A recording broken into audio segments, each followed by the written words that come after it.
Olá, sejam bem-vindos ao Pode Ser Pauta. Estamos na 5ª temporada. Eu sou Cris Moraes, jornalista, apresentadora desse podcast e a pessoa que vai trazer aqui muitas histórias e convidados especiais para falar como eles fizeram a sua causa virar pauta na imprensa. Esse podcast ele tem a missão de transformar ideias em pautas, falar sobre boas práticas em assessoria de imprensa, relações públicas. E para isso eu trouxe vários convidados. Se você ainda não conferiu, tem 4 temporadas do Pode Ser Pauta com muitos convidados especiais, jornalistas como Patrícia Maldonado, Maurício Noriega, Chico Felice, Bárbara dos Anjos, que são podcasters. Eu trouxe aqui editoras de revistas, editores de jornais, várias pessoas para falar sobre boas práticas e como eles veem esse relacionamento entre assessor e redação. Antes de começar esse episódio, eu vou perguntar para você, você já está seguindo na sua plataforma de áudio preferido, Pode Ser Pauta? Se não, aproveita para seguir lá, dá a sua avaliação, que é muito importante para a gente. No Spotify você também pode comentar e mandar suas dúvidas e sugestões de entrevistados. Quem sabe o seu convidado pode ser o próximo participante aqui do Pode Ser Pauta. Nós estamos nas redes sociais. Como é um videocast, a gente está no canal do YouTube, que é Cris Moraes, mas você pode seguir também nas redes sociais Twitter, Instagram e TikTok, Pode Ser Pauta. E outras dicas sobre assessoria de imprensa é crismorais.pr, que vocês já conhecem esse caminho. Bom, eu trago hoje um assunto muito importante para quem trabalha com comunicação corporativa. Isso, eu vou falar sobre governança corporativa e ESG. Para falar sobre isso, eu trouxe Valéria Café, que é diretora do IBGC, o Instituto Brasileiro de Governança Corporativa, e que traz aí uma carreira incrível na área de comunicação corporativa e vai contar um pouquinho para vocês como ela sempre fez para tornar a sua causa virar pauta na imprensa, como ela encara o planejamento de comunicação. Então, são muitas dicas. Valéria, seja bem-vinda ao Pode Ser Pauta. Muito obrigada, é um prazer estar aqui conversando com você, né, Valéria? Você sabe que eu fui descobrir depois, lendo um pouquinho do teu perfil, você é publicitária, né? Você fez marketing, trabalhou em muitas corporações, mas você começou em relações públicas, foi isso mesmo? Eu comecei, na verdade, como redatora, né? Redatora. Porque o meu sonho era ser redatora. Depois, na verdade, eu fui trabalhar na Coca-Cola. E lá na Coca-Cola, eu comecei cuidando do serviço de atendimento ao consumidor. Na verdade, eu fui lá para ser uma assistente de serviço de atendimento ao consumidor. Mudei de área, fui cuidar de qualidade total. E depois de qualidade total, né, naquela época da qualidade total, no século passado... Sim, mas já era um pedacinho da governança, qualidade total, os programas. Sim, eu participei dos programas 5S também. Estruturação. Depois do Qualidade Total é que eu fui montar um serviço de atendimento ao consumidor para a Coca-Cola, que é o fabricante local. E depois é que eu integrei toda a parte de RP. Mas sim, foi onde eu comecei a trabalhar com RP. E eu segui minha carreira por mais 20 anos em RP. Depois da Coca-Cola, eu fui para a Whirlpool. Depois da Whirlpool, eu fui para a HP. Morei fora um período e depois voltei para o JP Morgan, onde eu integrei marketing e comunicação numa mesma área.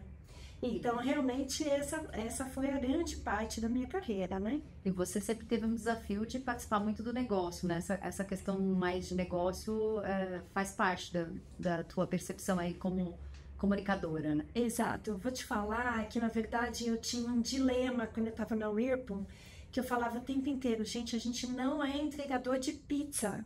A gente tem que entrar no planejamento estratégico para saber quais são as necessidades, porque é a gente que tem que dizer o que a gente tem que desenvolver. E essa era o que eu batia todo dia para todos os VPs da empresa, diretoria. E aí, no final, eu falei assim, gente, eu tenho que entrar para o negócio. E foi por isso que eu fui passando por uma série de outras posições e vim parar na governança, porque a governança é a estratégia do negócio, é isso que é apaixonante, que todas as profissões, mas principalmente o profissional de comunicação, ele tem que estar inserido no dia a dia do negócio para que ele saiba como comunicar para todos os públicos da melhor forma possível. E eu acho muito bacana trazer alguém que tem uma carreira em comunicação e que é executiva, conselheira, tudo. E como é que foi para você, assim, assumir agora, recentemente, né, a diretoria-geral do IBGC, assim, com muitos desafios aí para 2024? Eu diria que tem alguns trabalhos que foram feitos, né, alguns projetos em andamento. primeiro foi entrar no IBGC, que me trouxe esse olhar cada vez mais. Quanto tempo faz que você está no IBGC? 7 anos. Então, assim, depois que eu saí do JP Morgan, eu fui trabalhar em agência e, efetivamente, quando eu fui trabalhar em agência, eu fui cuidar do negócio agência de comunicação. E aí eu já comecei a entrar no negócio e na estratégia. Depois que eu saí da agência, eu fui trabalhar com relações governamentais para o sistema de saúde. Então, eu fui entender o que era o sistema de saúde, como funcionava e como a gente ajudava a trabalhar políticas públicas junto ao governo, né? E que existem vários caminhos para você fazer isso, tem todo um processo de advocacy para isso. Quando eu fui para o IBGC, eu fui exatamente para fazer esse trabalho de advocacy, que veio junto toda a parte de gestão do conhecimento, como também toda a parte de comunicação. Então, eu integrei essa área e ela virou uma diretoria de vocalização e influência. Mas no final, como o Instituto é muito pequeno e a gente tem que estudar governança todo dia, toda hora, esse é o nosso trabalho, até para poder contextualizar. Então, foram anos aí de muito estudo, muito conhecimento, muita conversa com muita gente bacana. O IBGC tem uma característica muito legal, que é trazer os melhores conselheiros e profissionais de governança para dentro de um único lugar. E aqui, então, se torna um lugar de grandes poço de intelectual, né? É muito legal, porque realmente é onde a gente tem uma troca de conhecimento muito rica. E, então, a gente começa a aprender com os outros, e isso que é o mais vibrante. Esse processo de como eu virei diretora-geral, quando foi no meio desse ano, o Pedro Mello, que é o nosso diretor-geral, na verdade, antes disso, né, no meio da pandemia, quando foi em 2020 para 2021, eu fui convidada para assumir a área de capítulos do IBGC. E o que é a área de capítulos? Levar o IBGC para todo o Brasil, levar o conceito de governança corporativa para todo o Brasil. Vale lembrar do nosso propósito, que é uma governança corporativa melhor para uma sociedade melhor. Então, nesse conceito, efetivamente eu fui trabalhar a gestão do IBGC para metade do Instituto. Então, meio que eu já estava me preparando, eu já estava sendo preparada sem perceber, para assumir essa diretoria geral neste caminho. Quando foi no meio desse ano, o Pedro Mello informou que ele iria sair. Então, eu me candidatei. Junto a isso, eu pedi para que o Pedro fosse meu mentor nesse processo e ele aceitou. E eu também tive um coach da Vicky Bloch, que é uma pessoa maravilhosa. E então nós trabalhamos juntas. Então eu falo que para você ter um processo de ascensão profissional, você não faz isso sozinho. Você precisa de uma rede de apoio, como tudo que a gente faz na vida. Então, eu acho que esse foi o processo mais importante. Eu não cheguei a ter que ir sozinha e nem continuarei sozinha nesse processo, né? Porque sozinho a gente não faz nada. Esse é o meu maior aprendizado dentro do Instituto. Uma das coisas que mais me chamou a atenção nas palestras do PDEC, quando eu assisti e tal do programa, era justamente isso, né? Saber pedir ajuda, né? E buscar alguém que você se espelhe, e pode ser um homem, pode ser uma mulher, tanto faz, né? Que tenha um perfil que você acha interessante, né? É isso aí, que sejam bons profissionais que podem te dar um melhor apoio. E você já pensa em ser mentora de outras pessoas? Aquela querendo me candidatar já! Olha, eu vou dizer pra você que esses 6 primeiros meses o meu foco é o IBGC. Sim, com certeza, a energia 99%. Mas depois, né? dos 6 primeiros meses, eu acho que sim, claro, vai ser um prazer eu dar oferecer o meu trabalho, o meu aprendizado para quem quer que seja. Isso é muito bom. E a gente está falando de mulher, é muito importante. Esse cargo já tinha sido ocupado por mulher? Já, a Heloísa Bedix. A Heloísa, né? tá. A Heloísa Bedix ficou 18 anos no IBGC como diretora-geral. Ela praticamente construiu o IBGC e, efetivamente, ela que me contratou, né, também. Foi ela que te contratou. É uma mulher, contrata mulher, né? Essa coisa, né? É muito bom, né? É muito bom, né? A gente precisa mais. E assim, falando de uma das iniciativas do IBGC, eu gosto muito e tenho que te perguntar sobre o PREDEC, que é o Programa de Diversidade no Conselho. Não sei agora como você está à frente do IBGC, como é que está esse programa, Mas a importância desse programa até para o PrimeGC mesmo, né? De trazer, assim, essa diversidade nas empresas e ampliar esse assunto. Quando foi em 2014, a Elizabeth Dix, ela teve na Austrália, junto com um time de jornadeiros. A cada ano a gente faz uma jornada técnica no país diferente. E a cada país que a gente vai, a gente aprende alguma coisa. Faz um bench, assim, de estudo. A gente conversa com muitas organizações, muitas empresas, e de lá a gente tira muitas ideias. Então, nessa vinda, quando a Emma voltou, ela conversou com o WCD, com a FC, e depois juntaram o seu programa e a B3, na época Spencer Stuart, e hoje nós estamos com a Egon Zehnder. Não mais com a Spencer Stuart. Existe também essa troca de pacientes. Sim, de apoio, porque tem uma troca. Então, o que acontece é que, efetivamente, esse programa começou a trazer para dentro do PGC um olhar de abertura. E com ele, a gente aprendeu muita coisa. A gente aprendeu, por exemplo, que existe uma necessidade de uma mentoria reversa. E ele, então, é um processo de mentoria do mentor, seja homem ou mulher, para uma mulher que está preparada para assumir conselhos, mas existe uma grande diferença entre você ser CEO ou C-level de uma organização e ser conselheiro, porque é muito difícil você trabalhar sem pôr a mão, sem perguntar da operação. Esse é o grande diferencial do conselheiro. O conselheiro está lá para apoiar e dar suporte, não está lá para mandar. Ele está lá para dar suporte, para garantir que a gestão tem essa rede de apoio que eu falei para você. Uhum. Então, o papel do conselheiro é esse mesmo, de conselho.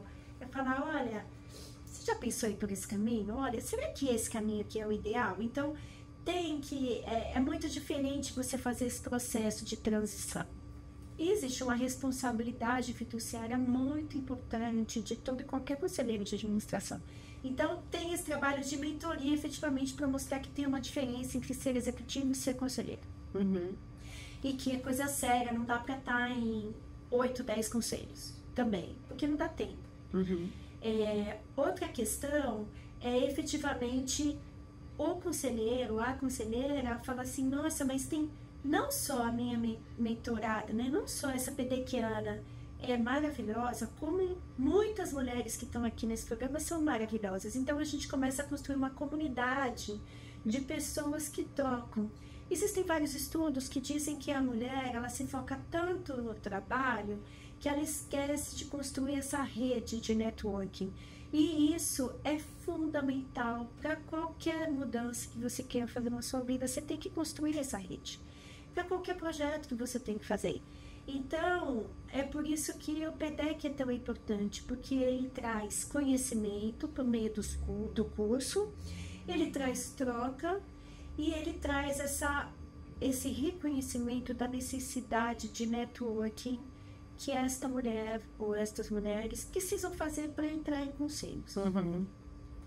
E vocês já estão na oitava edição, já está com as inscrições. A gente abriu inscrições dia 15, fechou dia 31 de janeiro, tivemos mais de 500 inscrições. Cada ano dobra o número de interessados. É mais ou menos esse o número de interessadas, mas eu vou falar para você que o que a gente percebe com essa quantidade de inscrições é que, primeiro, como é um programa muito tailor-made, ele foi desenhado muito tailor-made, a gente não consegue ampliar o número de mulheres.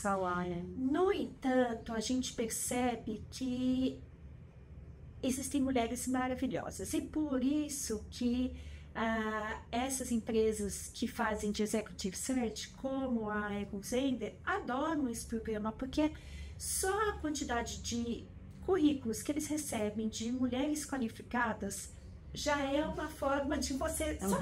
Você se inscrever já é uma forma de você fazer parte de uma rede como da Egon Zehnder, por exemplo.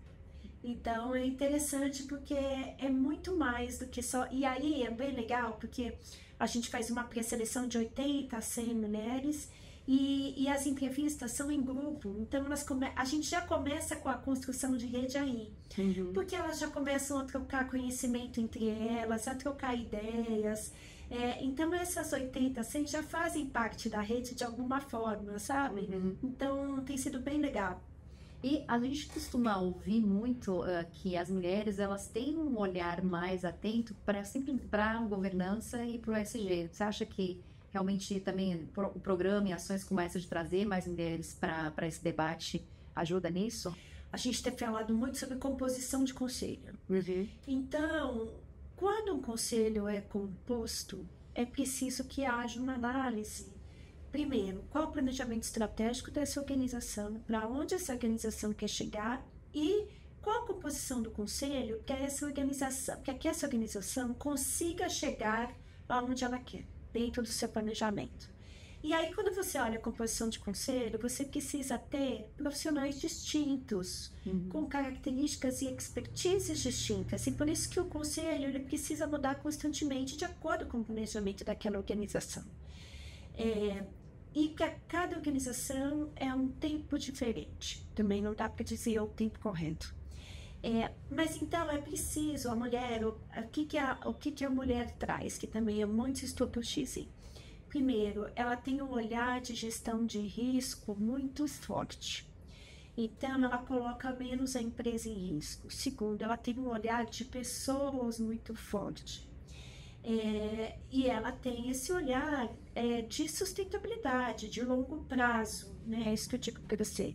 Olhando para as pessoas, para o meio ambiente e também para esse olhar de risco, de integridade. Então, são questões importantes que a mulher tem. Mais do que isso, quando você tem um conselho, e aí eu falo diverso, e aí eu falo não só da questão de gênero, mas a questão de etnia, raça, cultura, geografia, a idade. Por isso que a composição do conselho tem que ser também estudada, né? Quando você começa a olhar essa composição de conselho, você tem que buscar pessoas diversas para que você consiga trazer inovação. A gente está no mundo, né? Ontem eu estava vendo televisão, nossa, eu fiquei mais cansada ainda. De tantas coisas que vem acontecendo no mundo e essa necessidade da empresa estar pronta para um processo de transição.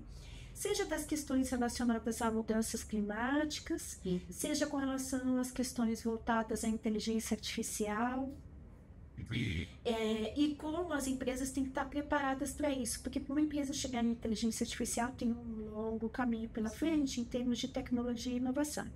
E inovação é você estar olhando para a necessidade da experiência do seu cliente consumidor para a partir daí você transformar essa experiência. Quando você olha tudo isso, efetivamente você precisa de um conselho multidisciplinar, para que a empresa esteja preparada para esse processo de transição e de inovação constantes. E por isso que você precisa de outras pessoas, né? Ainda mais, por exemplo, numa sociedade como a brasileira, em que mais de 50% das pessoas no Brasil são pessoas negras. Então, quando a gente olha isso, efetivamente, a gente tem que trazer mais pessoas da sociedade, né? De outras comunidades. Para trazer essa realidade, né? Para olhar que você não entende a necessidade se você não tem, né? Isso aí. Não conhece ela, né? Mas agora se prepara, porque daqui a alguns meses a gente tem uma extensão do PDEC. Olha. Sabe que eu fiquei muito embalada querendo tentar me inscrever, mas eu falei, tanta mulher maravilhosa que eu falei, passar ali naquele processo é uma loucura, porque tem pessoas muito diferentes, né? Tem de empreendedoras, mas tem muitas executivas, tem, assim, pessoas fantásticas que vêm da área de tecnologia, varejo. Eu entrevistei muitas e fiquei encantada, né, com as histórias de vida delas. Sabe que uma coisa que você está me trazendo aqui, milhares de mulheres me ligaram, né? Me escreva ou não me escreva? Falei, olha, não, você já tem. Primeira coisa. Não, segundo, tem que se inscrever. Você é maravilhosa, né? A gente tem essa coisa de olhar pra gente. Você é uma impostora. Você é uma empreendedora, não é? Fez tanta coisa ser empreendedora no Brasil, muito difícil. Muitas difícil.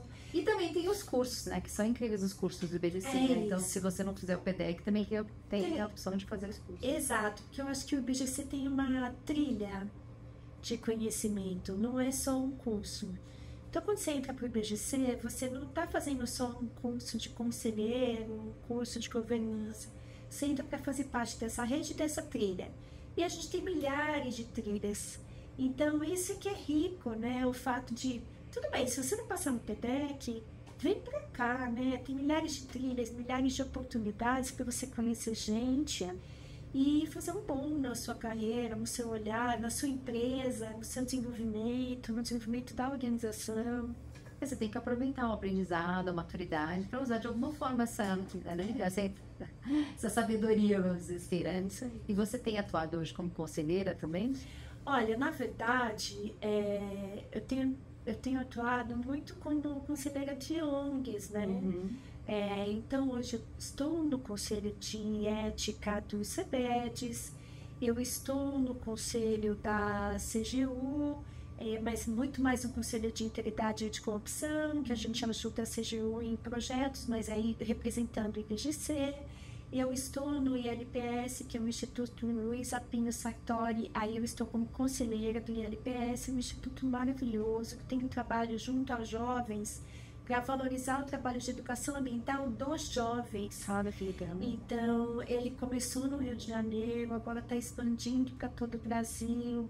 Então, é um trabalho muito bonito. É um casal, que é a Cristina Plum e o Fábio, e eles perderam uma filha há mais de 10 anos num acidente de automóvel, e a filha estava estudando mestrado já em educação ambiental. Então, eles deram continuidade a esse sonho da filha deles. É um projeto maravilhoso que vale a pena conhecer. Não, e tem muitas coisas que você pode fazer, né? Começar por uma experiência mesmo, né? E dentro do ponto de vista dessas mulheres que estão se formando, assim, né? A gente teve leis, as pessoas falam cotas, não cotas. Como que você enxerga, assim, aonde a gente está e quanto tempo a gente pode chegar para ter um índice maior de mulheres nos conselhos? Hoje a gente tem no Brasil por volta de 20% de mulheres em conselhos. Eu diria para você que a gente precisa... Eu não enxergo esses 20% ainda, sabe? Para mim é difícil olhar assim. É que a gente não é o nosso meio, né? Eu tô falando de só de empresa listada. Só empresa listada na bolsa. Essa é a questão. Porque o resto, né? Porque tudo começa imaginando assim. A gente imagina que todas as empresas têm que ter governança. Mas as listadas estão lá. Elas são exigência, né? É exigência. Então, a gente olha a listada imaginando que os outros seguirão os listados. Os exemplos. Então, a gente utiliza como exemplos, né? Então, hoje a gente tem 20% de mulheres em conselho. Mas eu digo para você que o mais importante é a gente ter mulheres em posições de liderança. Se você olhar, hoje você tem mais mulheres em conselho do que mulheres como CEOs de empresas nos listados. E isso precisa mudar. Por quê? Porque se eu sou um conselheiro, se eu sou uma grande empresa, eu vou buscar pessoas que tenham experiência no mercado ou no setor que possam me ajudar. Mesmo que eu busque a diversidade, eu preciso buscar pessoas que tenham essa experiência. Para ter experiência, eu preciso de mulheres que se levam. Então, assim, é para começar agora em todos os níveis. A gente acredita nisso. E é preciso que as empresas tenham ações afirmativas. Eu diria que é preciso que as empresas tenham metas e métricas de evolução de diversidade, seja em todos os cargos, mas principalmente nas diretorias e nos conselhos. Porque a gente tem para o estudo aí que até nível gerencial o número de mulheres em conselhos é muito grande, mas elas travam aí. Talvez por essa questão de olhar para a família, talvez por essa questão de delas se empoderarem, mas principalmente porque elas precisam fazer mais networking para poder evoluir suas carreiras. A gente tem um grande parceiro que é a WCD. E no projeto de Conselheira 101, hoje no PEDEC, mais de 60% das mulheres, depois que passam pelo PEDEC, elas se tornam conselheiras. Olha que bonito. Ou membros de comitê de né? apoio ao conselho. É um número muito legal. O comitê é uma porta de entrada, né? Que você pode participar de comitês, né? Depois se tornar conselheira. Depois se tornar conselheira. Então, a gente já tem esse caminho. Outro caminho que a gente percebe é que essas conselheiras 101, que é um programa para mulheres, eu diria que não brancas, talvez. Sim, que pode ajudar. Elas falavam Porque negras, elas mas elas não são só negras, elas ampliaram também. Porque ela começou, eram com mulheres negras, né? Para outras comunidades, né? Multirraças. Multirraças, né? Então é para outras mulheres. E o que é bem legal do Conselheira 101 é que também existe um estudo que muitas dessas mulheres evoluíram em suas carreiras. Muito. Muitas se tornaram conselheiras, muitas se tornaram diretoras, CEOs, empresárias. Então, é esse o objetivo. É que não seja só a Rachel, né? Que a gente olha, né? Tem mais mulheres. A Rachel é fantástica. A Rachel é fantástica. Mas tem muitas outras mulheres maravilhosas. Né? Com certeza. Não, agora fazendo história que a gente pode se inspirar, né? Pensando por ponto de vista, você comentou sobre o advocacy, que eu acho que é um assunto bem interessante. Como você acha que o assessor de imprensa, o PR, pode trabalhar a questão do advocacy também? Porque é um assunto bem importante e que o PR pode ser uma ferramenta interessante para o trabalho. O PR é o grande par do profissional de relações governamentais, né? Até esse ano, estou terminando a última turma, eu dava aula. Eu sou uma das fundadoras do IRELGOV, que é um Instituto de Relações Governamentais. E eu fiquei como conselheira do IRELGOV durante 4 anos e a gente efetivamente fez o IRELGOV crescer. E o IRELGOV faz 10 anos esse ano. O que é muito legal é que, na verdade, eu estou dando aula essa última turma na Fundação Getúlio Vargas e explicando, ainda dou aula de comunicação. Não saiu, né? Agora saiu, não saiu mais. Mas a comunicação é muito não sai mais de mim. Te ajuda em tudo também, né? Ajuda em tudo. É muito bom. É muito bom. Te dá todas as ferramentas para tudo, né? Então, nesse curso, eu trago a importância da comunicação, trabalhar junto do advocacy. Isso é fundamental e tem vários exemplos que mostram isso. Porque uma coisa é a empresa vai lá e faz relações governamentais. A outra não adianta só a empresa sozinha. Ela precisa entender, primeiro, relações governamentais diz respeito ao bem comum. Isso é fundamental. Se você não olhar para isso como bem comum, a sua empresa está errada.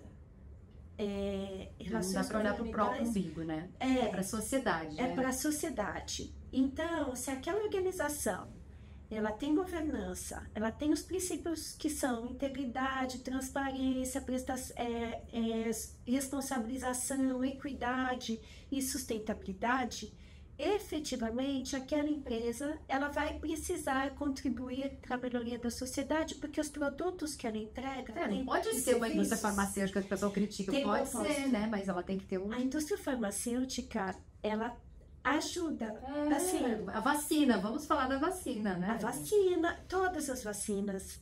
Eu tô aqui hoje porque eu entupi de remédio antes de vir pra cá. Se eu não tivesse tomado remédio, já não estaria Então, as pessoas são às vezes muito radicais, né? Então, existem seres humanos pro bem e pro mal.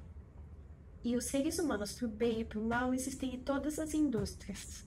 Não dá para você dizer essa indústria não, se você não olhar quem está trabalhando para o bem ou quem está trabalhando para o mal. Sim. Né? Então, acho que esse é o grande ponto. Então, assim, se essa empresa tem princípios de governança corporativa e se essa empresa busca um bem comum, ela tem que buscar outras organizações que tenham esse mesmo bem comum. E aí ela tem que fazer um plano para encontrar formas de melhorar políticas públicas para o bem comum. Neste olhar, isso vira advocacy. Senão, é só relações governamentais. Entendeu a diferença? Sim. O advocacy é quando você compõe uma série de organizações. E aí você pode comunicar através da assessoria de imprensa. E aí você pode trabalhar junto a reguladores, também junto a, por exemplo, entidades de classe, entidades setoriais, associações para que essas organizações entendam que tem que trabalhar com o bem comum. Né? Que você começa a integrar ainda mais gente. Aí você vai lá para o governo e fala, olha, governo, é importante que haja essa mudança de política pública. Você tem vários representantes da sociedade civil trabalhando em conjunto com um objetivo comum. Aí isso se chama de advocacy. Aí você usa a comunicação para trabalhar junto à sociedade sobre a importância dessa mudança de política pública. É muito importante você ter a comunicação junto, integrada. Inclusive para construir uma narrativa. Sim. A mesma narrativa para falar com todos esses públicos. Eu tinha uma entidade que eu atendia aqui, que é da área de saúde, que era de hipertensão pulmonar. Na verdade, era uma associação. E a gente fazia isso através da presidente, com artigos e pautas, porque o protocolo do Ministério da Saúde, ele estabelecia um número de medicamentos. E eles queriam fazer todo um trabalho de advocacy para mudar esse medicamento e garantir uma qualidade de vida maior para os pacientes. Então, e aí o trabalho de imprensa era muito importante, falar sobre a falta daqueles medicamentos, que o protocolo não estava sendo aplicado, e a sociedade precisa saber disso, né? Quando a gente lançou o Yelgolov, foi bem no meio, foi em 2014, 2013, 2014, a gente estava no meio daquela confusão que os jornalistas falavam assim, o lobista pegou dinheiro da Petrobras. Eles falaram, meu Deus, isso não é lobista. Pode ser tudo, menos lobista. É muito diferente. Né? Porque a gente está falando aqui de o bem comum. E o bem comum pega dinheiro de um lugar e leva para o outro. Com certeza. E dentro do IBGC, como que você vê a importância do trabalho da assessoria de imprensa, né? E de levar realmente as causas do IBGC para a imprensa, né? Como é esse relacionamento? Mais importante ainda, fundamental, a gente é uma organização da sociedade civil. E eu sempre gosto de trazer o propósito. A gente quer uma governança corporativa melhor para uma sociedade melhor. Então, a gente precisa da comunicação e da assessoria de imprensa, e dos veículos de comunicação e dos influenciadores, para que eles mostrem a importância de você ter organizações bem estruturadas, com princípios éticos, com uma base de integridade, né? Porque aí essas empresas, hoje você tem empresas maiores que muitos países. Não dá para a gente esperar só dos governos o processo de mudança. As empresas são agentes de transformação e a governança ajuda as empresas a serem agentes de transformação. E comunicação é tudo para o IBGC. Para a gente levar toda essa narrativa, essa história para o país, para o mundo, para ter um país melhor, né? É o valor, né, de estar ali, né, com a notícia, né, levar o assunto, falar como tive essa mobilização de começar a falar sobre mulheres no conselho. Então isso tudo traz uma provocação, as empresas estão mais cientes disso, quem sabe a gente contamina as que não estão listadas na bolsa, né? Essa é a ideia, né? A gente está lançando agora, no dia 5 de março, o IBGC está lançando o Centro de Governança para Famílias Empresárias, porque a gente sabe que 90%, quase 90% das empresas no país são de famílias empresárias. Então, efetivamente, para a gente é muito importante que as famílias empresárias estejam estruturadas, organizadas, tenham seus princípios, seus valores, seu propósito, e para que elas efetivamente possam crescer, serem sustentáveis. Quando eu falo em sustentável, é assim, vai passar de geração para geração, né? Tem estudos que dizem que a maioria das empresas no país não passam da terceira geração, porque elas não têm governança. Elas não têm processo de como é que a gente chama mesmo? Processo de substituição, né? Sucessão. Isso. Não tem processo de sucessão, não, às vezes fica só na família, né? Não abre para realmente trazer profissionais do mercado. Essa dificuldade, né?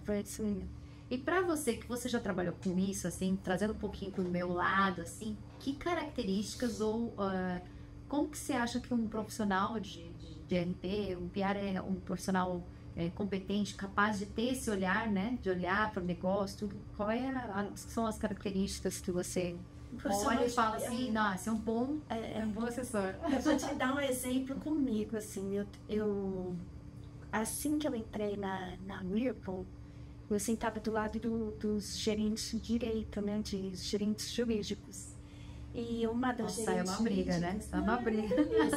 E uma das gerentes jurídicas chegou para mim e falou assim: eu fico impressionada que muitas vezes você chega lá no financeiro e ele fala assim: me explica essa demonstração financeira. Me explica o que é isso, como funciona.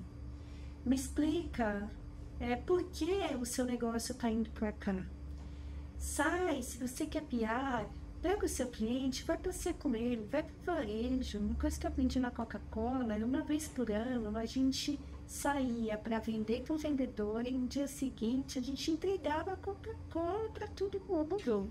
Só você estando lá, perguntando, querendo saber.